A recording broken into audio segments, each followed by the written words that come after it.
Well, joining us to discuss this, Abiodun Kayode is an economist and senior manager at Price Waterhouse Coopers, Nigeria.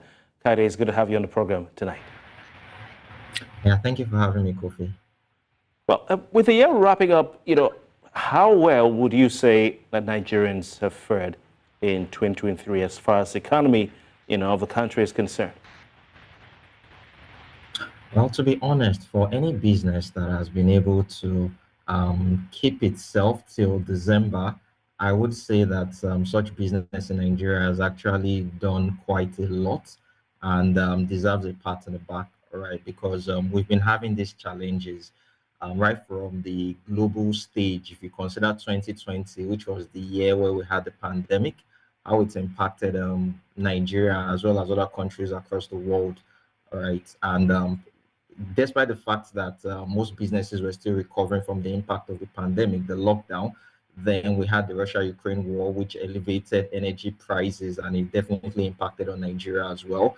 And now we're looking at 2023, and it's little wonder why the current administration are with the mantra renewed hope, right? Considering the fact that there's been significant challenges, starting with the first quarter of this year, like your report had rightly showed, the impact of the cash crunch, which actually impacted on the operational activities of businesses, right? Where you saw a kind of low productivity, where individuals, business owners are going to queue in banks to have access to cash, right? Despite the fact you might say that it had some good impact with respect to business owners now using new means of making payments and carrying out transactions, but it did impact on businesses in the first quarter of the year.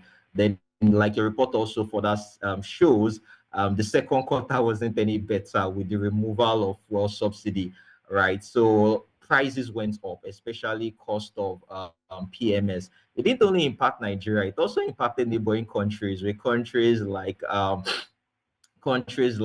Cameroon, Benin also feeling the pinch, right?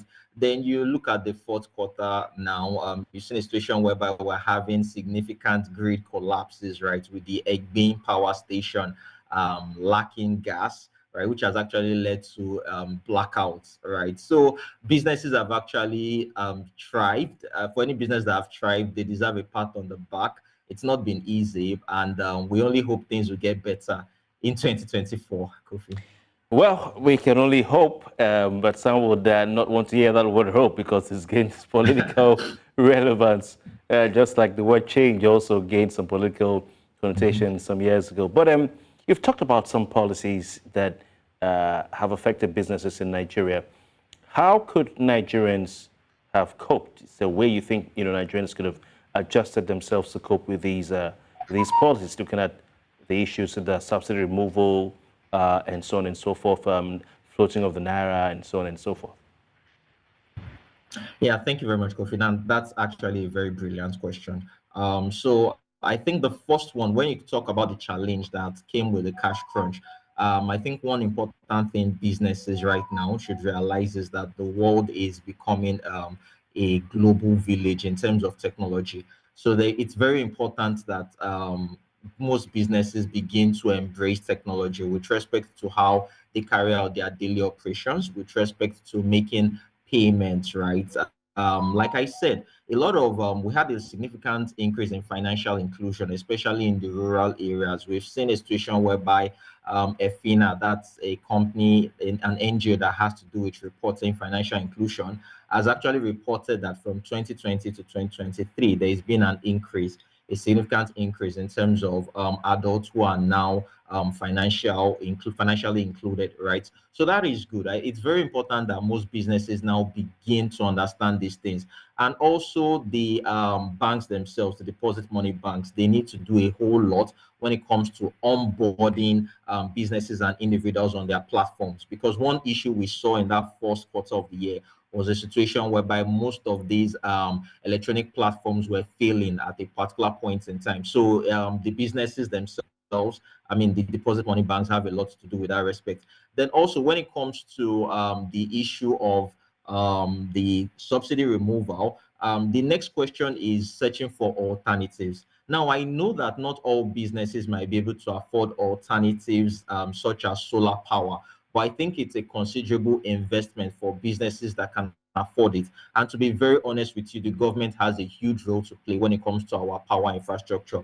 Because, like they say, where the energy infrastructure is in a total collapse, things fall apart, right? So the honest truth is that government has to do a whole lot when it comes to our electricity infrastructure. And we're happy for the Electricity Act of the 2023, but I think more needs to be done with respect to seeing investment in that sector. Because, like your report says, how many of these small nano business owners can actually invest in solar power? Just a few. And we've seen incidences where people have now started engineering their PMS powered generators to be able to accept gas, right? Even though it has been working well for some individuals, there are challenges and risks, hazard risks that come with it, especially when we have situations where some of these gas cylinders are actually leaking. So CNG might actually be a good alternative, but I think the government needs to do more in ensuring that there are safety kits that can engineer the safe transition to this alternative.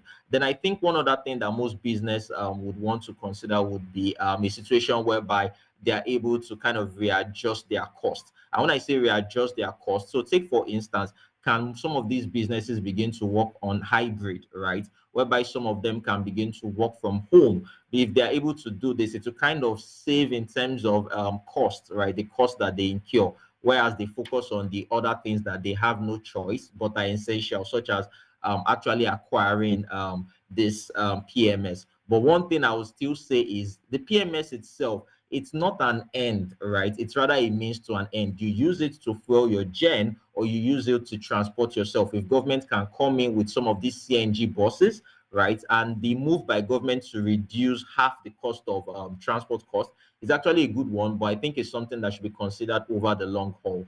And some of the palliatives that the government is doling out, I think they can do quite more with respect to this. Just focus on infrastructure. It will go a long way in helping the general public. Right, talking about palliatives and the millions or billions of naira involved, and you want them to see that being used for infrastructure, for betterment of most of the businesses. Thank you so much, Abiodun Kayode Alli, economist and senior manager at PricewaterhouseCoopers, Nigeria. Thank you for having me, Kofi. Compliment of the season.